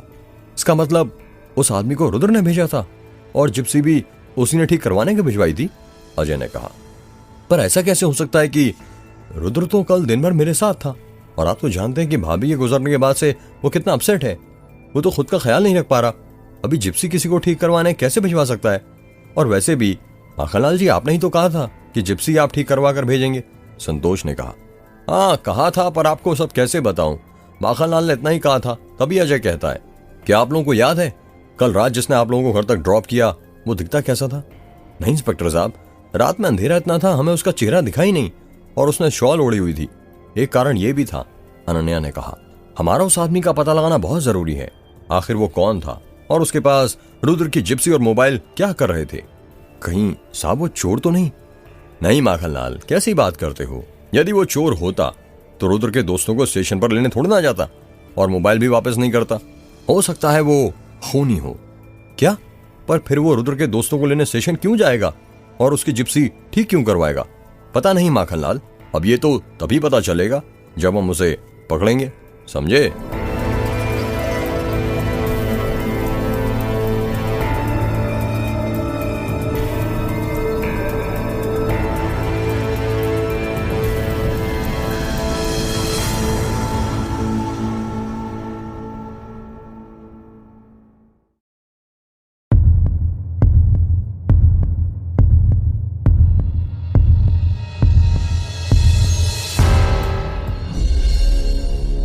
एक औरत जिसकी उम्र करीब 40 वर्ष होगी, एक आलीशान हवेली के अंदर फोन पर बात कर रही है। उस औरत ने अपने आप को सोने के गहनों से लाद कर रखा है। महंगी सी सिल्क की साड़ी पहनी हुई है, माथे पर बड़ी सी गोल लाल रंग की बिंदी लगाई हुई है। वो औरत कमरे के अंदर टहलते हुए फोन पर बात कर रही है। हाँ बेटा बोल, क्या बात करनी है तुझे? बड़ा परेशान लग रहा है तू, उस औरत ने फोन पर कहा। वो माँ, मेरे समझ में नहीं आ रहा कि मैं आपको कैसे बताऊं। फोन के अंदर से एक लड़के की आवाज आती है। तूने कोई गलत काम तो नहीं कर दिया बेटा? किसी का खून तो नहीं कर दिया शहर में? नहीं माँ, वो बात नहीं है। मैं भला किसका खून करूंगा? आपको तो खुद पता है, खून देखते से ही मैं बेहोश हो जाता हूं। तो फिर बेटा क्या बात है जो तू बताने में इतना हिचकिचा रहा है? वो माँ, बात कुछ ऐसी है ना, मुझे ना शहर में एक लड़की पसंद आ गई है और उससे मैंने शादी भी कर ली है। क्या कहा? तूने शादी कर ली है? उस औरत ने चौंक कर कहा। हाँ माँ, बस यही बात थी जो मैं पापा और आपको बता नहीं पा रहा था। आपको तो बता दिया, पर समझ नहीं आता कि पापा को कैसे बताऊं। बेटा ये तूने क्या किया? शादी करने से पहले एक बार मुझसे तो पूछ लेता या बता देता तुझे कोई लड़की पसंद है, हम मना थोड़ी ना करते। आखिर तू हमारा इकलौता बेटा है। माँ, वो यहाँ सब इतने जल्दी में हुआ कि मैं आपको बता नहीं पाया। ऐसा क्या हो गया था? वो सब मैं ना आपको आकर बताऊंगा। पहले आप ना पापा को ये बात बता दो कि मैंने शादी कर ली है। यदि उसके बाद वो चाहते हैं बहू को लेकर मैं वहाँ आऊँ तो ही मैं आऊँगा, वरना 2-3 साल और यहाँ पर रह लूँगा। वैसे ही बचपन से तो आपने शहर में मुझे पढ़ने के लिए भेजा है, अपने से दूर। वो ऐसी बात नहीं है बेटा, अब तुझे क्या बताऊं, यहाँ के हालात कुछ ठीक नहीं रहते, इसलिए तुझे बचपन से अपने से दूर शहर में ही रखा। दूर रहेगा पर सही सलामत तो रहेगा, और तू फिक्र मत कर, तेरे पापा को मैं समझा दूंगी और मुझे पूरा भरोसा है वो मान जाएंगे। बस तू आने की तैयारी कर, समझा? ओके माँ, लव यू, उस लड़के ने खुश होते हुए कहा। वो औरत फोन पर बात कर ही रही थी कि तभी वहां पर उस घर की नौकरानी माला आती है और कहती है, ठकुराइन जी, ठाकुर साहब आ गए हैं और आपको बुला रहे हैं। क्या कहा? वो आ गए हैं और हमें बुला रहे हैं? तुम चलो, हम अभी आते हैं। अच्छा बेटा, अब मैं फोन रखती हूँ, तुम्हारे पापा आ गए, उनसे बात करती हूँ, फिर बताती हूँ क्या हुआ। जी माँ। वो औरत फोन काट देती है। एक 50 साल का आदमी हॉल में सोफे पर बैठा हुआ था। सफेद बाल थे और सफेद दाढ़ी। उस आदमी ने कुर्ता पैजामा पहन रखा है, सिर पर पगड़ी बांधी हुई है। वो आदमी किसी गहरी सोच में डूबा हुआ लग रहा था। उसके सामने ही एक टेबल रखा है जिस पर पानी की कांच की गिलास रखी हुई है। वो आदमी उस पानी का गिलास उठाता है और धीरे धीरे ही किसी गहरी सोच में डूबे हुए पानी की एक एक घूंट पीने लग जाता है। तभी वहां पर वो औरत आ जाती है जो कुछ समय पहले फोन पर बात कर रही थी। क्या हुआ जी, आप क्या सोच रहे हो? बड़े परेशान लग रहे हैं आज आप, ठकुराइन ने कहा।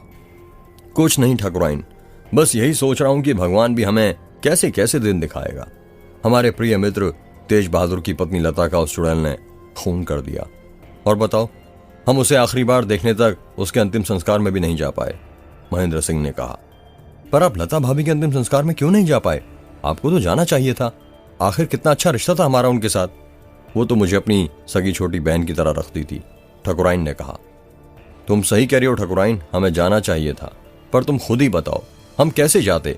हमारे दोनों प्रिय मित्रों को वो चुड़ैल पहले ही मार चुकी है। यदि हम भी बलमा टोला गांव जाते तो वो चुड़ैल हमें भी मारने का कोई ना कोई प्रबंध जरूर कर लेती।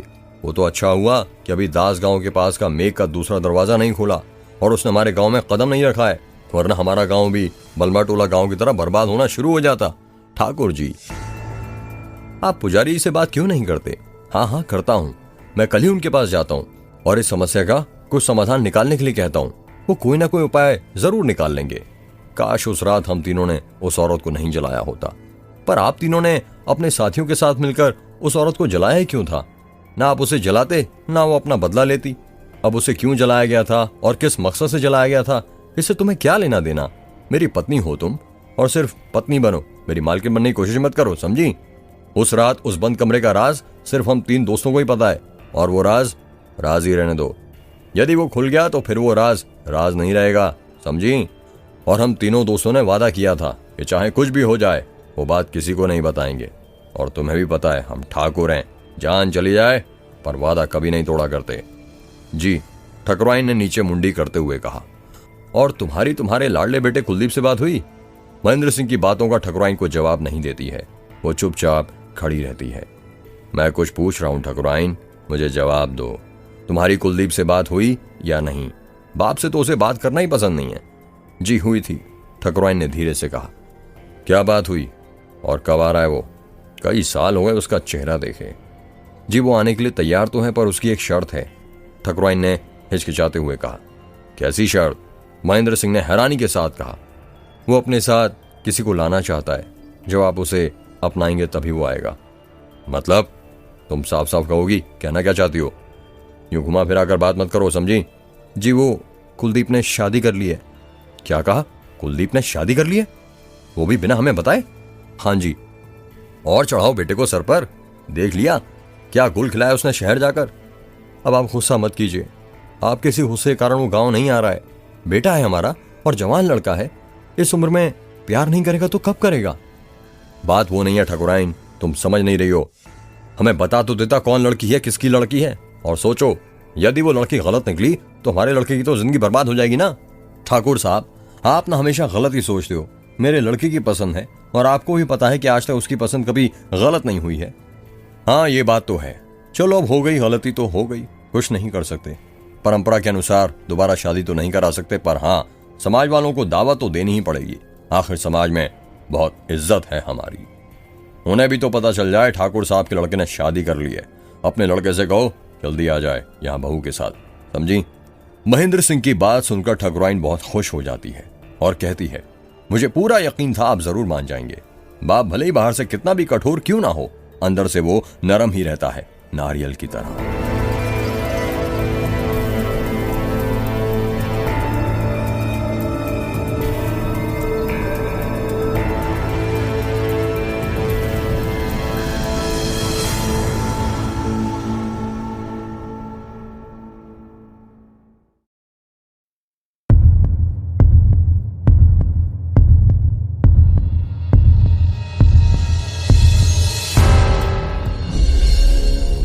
रुद्र अपनी माँ के साथ उसके कमरे में बैठा हुआ था। उसकी माँ पलंग पर बैठी हुई थी और रुद्र जमीन पर बैठा हुआ था। रुद्र की माँ उसके बालों में नारियल के तेल से मालिश कर रही थी। माँ, आपके हाथों में आखिर ऐसा क्या जादू है जो सिर पर रखते ही मेरे सिर का दर्द गायब हो जाता है? रुद्र ने बैठे बैठे कहा। बेटा, माँ का स्पर्श होता ही ऐसा है कि छूते ही हर रोग दूर हो जाता है। रुद्र की माँ ने रुद्र के सिर की चंपी करते हुए कहा। माँ, आप मेरे साथ शहर क्यों नहीं चलती हो? वहीं पर मेरे साथ रहना। माना यहाँ पर चाचा चाची और स्वाति हैं आपका ख्याल रखने के लिए, पर वहां मेरे साथ रहोगी तो अच्छा लगेगा, वहां घूम भी लिया करना। अब मेरी कहाँ उम्र है बेटा घूमने की, मेरी उम्र तो राममाला का जाप करने की है। और तुझे तो पता है तेरे पापा और मेरी बहुत सी यादें जुड़ी हैं इस घर से। अब तो मुझे इसी गांव में इसी मिट्टी में मरना है। अपने गांव की मिट्टी में मरने का मजा ही कुछ और होता है। माँ, आप ये जब देखो मरने की बात क्यों करती रहती हो?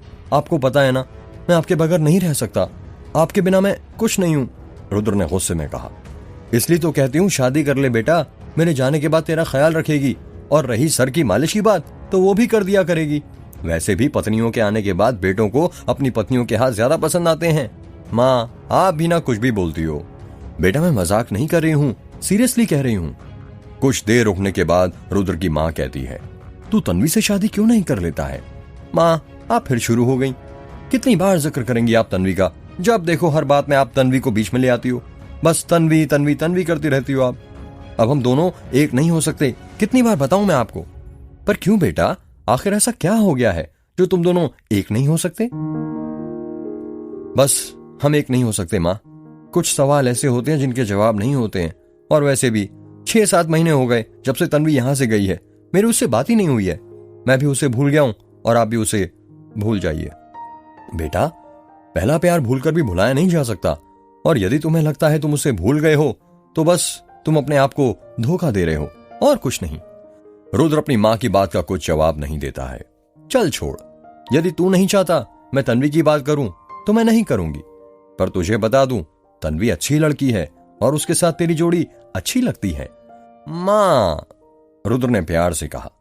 वैसे मेरे पास तेरे लिए कुछ है। क्या है मां? रुद्र ने एक्साइटमेंट के साथ कहा। रुक, अभी देती हूं। इतना कहकर रुद्र की मां बेड पर से उठती हैं और अलमारी के पास जाती हैं। अलमारी खोलती हैं और अलमारी का सामान ऊपर नीचे करती हैं। थोड़ी देर बाद रुद्र की मां अलमारी के अंदर से एक छोटा सा बॉक्स निकालती है। रुद्र की मां वो बॉक्स लेकर रुद्र के पास जाती है। उस बॉक्स को देखकर रुद्र कहता है, इस बॉक्स में क्या है मां? ये बॉक्स तेरे लिए है बेटा, और तू खुद ही इसे खोल के देख ले, इसके अंदर क्या है। रुद्र की मां ने वो बॉक्स रुद्र को देते हुए कहा। मेरे लिए? रुद्र ने वो बॉक्स अपनी मां के हाथों में से लेते हुए कहा। रुद्र उस बॉक्स को खोल कर देखता है। जैसे ही वो बॉक्स खोलता है तो देखता है उस बॉक्स के अंदर एक घड़ी थी जो काफी पुरानी और एंटीक लग रही थी। ये तो घड़ी है और ये मुझे जानी पहचानी लग रही है। कुछ याद करते हुए रुद्र कहता है, ये शायद पापा की घड़ी है ना?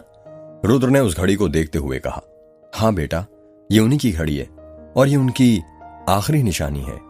ये निशानी अब तेरी हुई। क्या कहा मां? मेरी? पर मैं इसे कैसे ले सकता हूं? क्यों, क्या हुआ बेटा? तुझे पसंद नहीं आई? कुछ ज्यादा पुरानी लग रही है क्या? नहीं मां, वो बात नहीं है। आपको तो पता है मुझे पुरानी चीजें कितनी पसंद है और मैं कितना उन्हें जमा करके रखता हूं। फिर क्या बात है बेटा? वो मां, ये पापा की आखिरी निशानी मैं इसे कैसे ले सकता हूं? इसे तो आपको संभाल कर रखना चाहिए। मैं कैसे रख सकता हूं? मुझसे गुम हो गई तो? बेटा, मुझे जितना संभाल कर रखना चाहिए था मैंने रख लिया। अब इस घड़ी की जिम्मेदारी तेरे ऊपर है। मुझे तुझ पर पूरा विश्वास है। तू इसे अच्छे से संभाल कर रखेगा। इसे हमेशा अपनी कलाई पर बांध कर रखना। तुझे लगेगा तेरे पापा हमेशा तेरे साथ हैं। ठीक है मां? ला, तेरा हाथ आगे कर, मैं तेरे हाथ में बांध देती हूं। रुद्र अपना हाथ आगे बढ़ाता है और उसकी मां उसके हाथ में घड़ी बांधने लग जाती है। रुद्र की माँ रुद्र के हाथों में घड़ी बांध रही थी और रुद्र अपनी माँ की आंखों में अपने लिए ममता देख रहा था। अचानक से रुद्र की माँ धीरे धीरे वहां से गायब होने लग जाती है। रुद्र माँ माँ करने लग जाता है और माँ माँ करते हुए ही अपने सपने में से बाहर आ जाता है। रुद्र अपने बिस्तर पर से उठता है और अपने हाथ में घड़ी देखने लग जाता है, पर उसे उसके हाथ में कोई घड़ी बंधी हुई नहीं दिखती है। रुद्र अपने कमरे की अलमारी खोलता है और अलमारी के अंदर अपनी घड़ी ढूंढने लग जाता है। अलमारी के अंदर भी उसे उसकी घड़ी नहीं मिलती है। वो अपने कमरे का सामान चारों तरफ फैला देता है और अपनी माँ की दी हुई घड़ी ढूंढने लग जाता है। रुद्र ने अपना कमरा तहस नहस कर दिया था, सब सामान बिखरा हुआ था। तभी उसके कमरे में उसके दोस्त आ जाते हैं और कमरे का सामान बिखरा हुआ देख अर्जुन कहता है, क्या हुआ रुद्र, तूने सामान क्यों फैला रखा है? पर रुद्र अर्जुन की बातों का कुछ जवाब नहीं देता है और अपनी घड़ी ढूंढने लग जाता है। रुद्र कुछ बताएगा तू क्या ढूंढ रहा है? अनन्या ने कहा। रुद्र कुछ तो बोल, पीयूष ने कहा। हाँ यार कुछ तो बोल जिससे हम भी तेरी मदद कर सके। कल से देख रहे हैं तू तो हमसे बात भी नहीं कर रहा है। माना आंटी जी के गुजर जाने का तुझे सदमा लगा है, पर इसका ये तो मतलब नहीं कि तू हमसे बात ही नहीं करे, समीर ने कहा। रुद्र समीर की बातों का भी कोई जवाब नहीं देता है और अपना सामान यहाँ से वहां फेंकने लगता है। उसने अपने टेबल पर की सारी किताबें नीचे फेंक दी थी। टेबल पर का दराज भी खोल कर देखा था, वहां पर भी उसकी घड़ी नहीं थी। तभी वहां पर स्वाति और आयशा आ जाती हैं। क्या हुआ रुद्र बेटा, तू क्या ढूंढ रहा है और ये सारा सामान क्यों बिखरा कर रखा हुआ है? आयशा ने कहा। रुद्र आयशा की बातों का भी कोई जवाब नहीं देता है। आयशा फिर कहती है, बेटा कुछ बताएगा क्या ढूंढ रहा है? घड़ी कहाँ गई मेरी, माँ ने दी थी मुझे। रुद्र ने घड़ी ढूंढते हुए कहा। क्या कहा घड़ी? किस घड़ी की बात कर रहा है बेटा तू? मुझको तो घड़ी के बारे में कुछ पता ही नहीं है, आयशा ने कहा।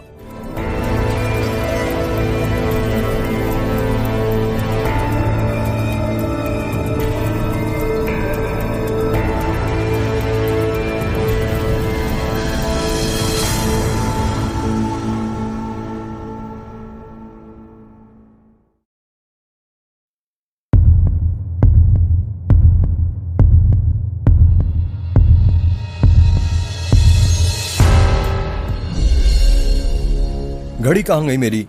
रुद्र यही बोल बोल के अपने कमरे में अपनी घड़ी ढूंढ रहा था। तभी स्वाति रुद्र के कमरे से बाहर चली जाती है। स्वाति अपने कमरे में जाती है और अपने कमरे की अलमारी खोलती है। स्वाति अलमारी के अंदर से ही वही घड़ी निकालती है जो रुद्र की माँ ने रुद्र को दी थी। स्वाति वो घड़ी रुद्र के पास ले जाती है और कहती है, भैया आप यही घड़ी ढूंढ रहे हैं ना? स्वाति ने घड़ी रुद्र को देते हुए कहा। रुद्र झटके के साथ स्वाति के हाथ से वो घड़ी छीनता है और कहता है, ये घड़ी तुम्हारे पास कैसे आई? वो भैया कुछ दिनों पहले ना हम जब आपके कमरे में आए थे तो ये घड़ी हमें दिखी थी। हमने देखा ये घड़ी तो बंद पड़ी थी, तो हमने इसके अंदर सेल भरवाने राम काका के पास भिजवा दिया। आपको तो पता ही है कि बंद घड़ियां नहीं पहनी जाती। वो राम काका ने घड़ी लाकर हमारे कमरे में रख दी और हम आपको देना भूल गए। आज के बाद मेरे कमरे से कुछ भी सामान यहाँ से वहां करने से पहले पूछ लेना, समझी? रुद्र ने गुस्से में कहा। रुद्र का यह गुस्सा देखकर स्वाति, आयशा और उसके दोस्त लोग हैरान थे, क्योंकि आज से पहले रुद्र कभी अपनी छोटी बहन पर गुस्सा नहीं हुआ था और आज गुस्सा भी हुआ तो वो भी इतनी छोटी सी बात के लिए। रुद्र वो घड़ी अपने हाथ में पहन लेता है। आयशा, स्वाति और रुद्र के दोस्त रुद्र के कमरे से चले जाते हैं। अर्जुन, समीर, पीयूष और अनन्या नीचे सीढ़ियां ही उतर रहे थे कि तभी अर्जुन कहता है, क्या तुम लोगों को पता है कि बंद घड़ियां क्यों नहीं पहनी जाती? हाँ पता है ना, क्योंकि वो वक्त नहीं बताती, पीयूष ने हंसते हुए कहा। नहीं मोटे, फेंग शुई वास्तु के अनुसार बंद घड़ी पहनना अशुभ माना जाता है। फेंग शुई के अनुसार घड़ी की सुइयां एवं पेंडुलम से सकारात्मक ऊर्जा का संचार होता है, इसलिए कभी भी बंद घड़ी नहीं पहननी चाहिए। वो सब तो ठीक है, पर ये बता ये फेंग शुई कौन है? समीर ने कहा। नाम से तो चीनी लगता है, कोई चीनी तांत्रिक है क्या? अनन्या ने कहा। नहीं यार, जिस तरह हमारे भारत में वास्तु शास्त्र होता है ठीक उसी तरह ही चीन में फेंग शुई वास्तु होता है। भारत के वास्तु शास्त्र में घर की साज सज्जा, दिशा और कोणों का काफी महत्व है।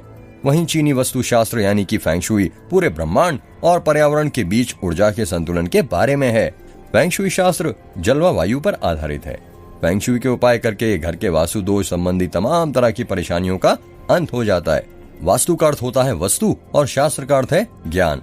वही फेंग शुई चीन भाषा का शब्द है। फेंग यानी वायु और शुई मतलब पानी। फेंग शुई चीन की धार्मिक किताब ताओ पर आधारित ज्ञान है। इसमें कई चीनी दर्शकों ने इस बात का उल्लेख किया है कि किस तरह से ऊर्जा का प्रभाव सकारात्मक और नकारात्मक होता है और प्राकृतिक शक्तियां किस प्रकार जीवन पर व्यापक प्रभाव डालती हैं। चीन में इस प्राकृतिक शक्ति को ची कहा जाता है। चीनी विद्वान ची को यिन और यांग ऊर्जा के साथ जोड़कर देखते हैं। फेंग शुई में इस बात का जिक्र है कि पूरे संसार का संचालन यिन और यांग दो ऊर्जाओं के द्वारा होता है। जब ये दोनों ऊर्जा मिलती है तो एनर्जी फ्लो कराती है। इस एनर्जी को ही ची कहा जाता है। अच्छा यार, तूने हिंदू शास्त्रों पुराणों के साथ साथ अब अलग अलग देशों ग्रंथों के बारे में पढ़ना शुरू कर दिया क्या? पीयूष ने कहा। हाँ यार, कर दिया, क्योंकि वो कहते हैं ना, ज्ञान जहां से मिले बटोर लेना चाहिए, कभी ना कभी किसी काम तो आ ही जाता है। वैसे तुम्हें एक और बात बताऊं वास्तु शास्त्र के बारे में? हाँ बता, अनन्या ने कहा। घड़ी को कभी भी दक्षिण दिशा वाली दीवार पर नहीं लगाना चाहिए। दक्षिण दिशा को फेंग शुई वास्तु में अशुभ माना गया है और हमारे हिंदू शास्त्र में भी दक्षिण दिशा को यम की दिशा कहा गया है। विज्ञान के अनुसार भी इस दिशा में नेगेटिव एनर्जी होती है। चल बढ़िया, अच्छा हुआ तूने बता दिया। अब कभी भी अपने घर की घड़ी को दक्षिण दिशा में नहीं लगाऊंगा, पीयूष ने कहा। महेंद्र सिंह अपने नौकर लालू के साथ मेघनाथ मंदिर पहुंच गए थे। वो दोनों मंदिर के अंदर जाते हैं। मंदिर के अंदर पंडित सुशलाचार्य के 3 शिष्य आदित्य, निर्मल और नीरज गर्भगृह में बैठे हुए थे। महेंद्र सिंह बारी बारी तीनों पुजारियों को प्रणाम करता है। महेंद्र सिंह मंदिर के अंदर स्थापित स्वयंभू शिवलिंग के दर्शन करता है, उसकी परिक्रमा करता है और तीनों पुजारियों के पास आकर रुक जाता है। कैसे हैं महेंद्र सिंह जी आप? निर्मल पुजारी ने कहा। अब आप ही बताइए, कैसे होंगे पुजारी जी हम? आपको तो सब कुछ पता है कि गांव में आसपास क्या चल रहा है। आपसे कोई बात छुपी है क्या? बस उसी समस्या का तोड़ चाहिए हमें, महेंद्र सिंह ने हाथ जोड़ते हुए कहा। क्षमा कीजिएगा महेंद्र सिंह जी, इस समस्या का तोड़ तो हमारे पास भी नहीं है। इस समस्या का तोड़ तो सिर्फ हमारे गुरु पंडित सुशलाचार्य के पास ही है, आदित्य पुजारी ने कहा। तो फिर आप लोग बुलाते क्यों नहीं उन्हें? 1 साल हो गया, कितने खून हो गए हैं गांव में। जब पूरा गांव बर्बाद हो जाएगा तब आप लोग उन्हें बुलाएंगे क्या? महेंद्र सिंह ने आक्रोश में कहा। आप गुस्सा मत कीजिए महेंद्र जी, हम समझते हैं कि आपकी बात को हमारे गुरुजी तो मठ से कब से निकल गए हैं यहाँ पर आने के लिए, पर अब तक वे पहुंचे ही नहीं है। आप तो जानते हैं वो साधु संत इंसान है, जब जो मन चाहे वो करने लगते हैं। शायद किसी तपस्या शक्तियों के लिए कहीं पर तप कर रहे होंगे, निर्मल पुजारी ने कहा। तो आप प्लीज उनसे संपर्क कीजिए और जल्दी से जल्दी उन्हें यहाँ पर बुलाइए। कहीं ऐसा ना हो जाए कि जब तक वो यहाँ पर आए तब तक सब बर्बाद हो जाए। आप फिक्र मत कीजिए, हम आज ही अपनी शक्तियों के द्वारा उनसे संपर्क साधने की कोशिश करते हैं, आदित्य पुजारी ने कहा। जी, जब तक आप ये कलावे लीजिए और इसे गांव के घर के दरवाजों पर बांध देना, निर्मल पुजारी ने कहा। पर ये कलावे तो मैं बलमा टोला गांव के हर घर के दरवाजे पर बंधवा चुका हूँ। ये बलमा टोला गांव के लिए नहीं है महेंद्र जी, ये आपके गांव दास गांव के लिए हैं। अब आपका गांव भी खतरे से खाली नहीं है, आदित्य पुजारी ने कहा। क्या कहा? दास गांव भी खतरे से खाली नहीं है? पर मेघ का दूसरा दरवाजा कहाँ खुला है जो वो चुड़ैल दास गांव में प्रवेश करे और वहां के लोगों को अपना शिकार बनाए? दरवाजा ना खुला तो क्या हुआ, उस चुड़ैल के पास बहुत शक्तियां हैं। वो किसी को अपना शिकार भले ही बना सके पर वहां के लोगों को गायब जरूर करा सकती है। क्या? हाँ, इससे पहले भी जब वो चुड़ैल मेघ गांव में कैद थी तो उसने तो अदृश्य तरीके से बलमाटोला गांव के सरपंच तेज बहादुर को मार दिया था तालाब के किनारे। तो आप ही बताइए वो क्या नहीं कर सकती? अब तो वो लोगों को मार मार कर और ताकतवर हो गई है, निर्मल पुजारी ने कहा।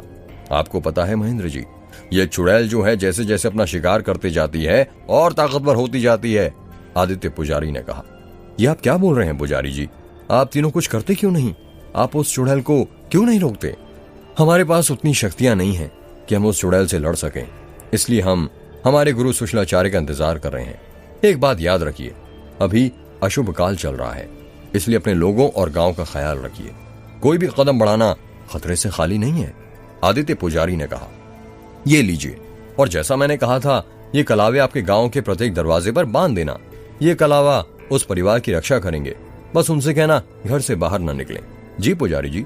महेंद्र सिंह कलावे का गुच्छा पुजारी जी के हाथ से लेकर अपने नौकर लालू को देता है और वहां से चला जाता है।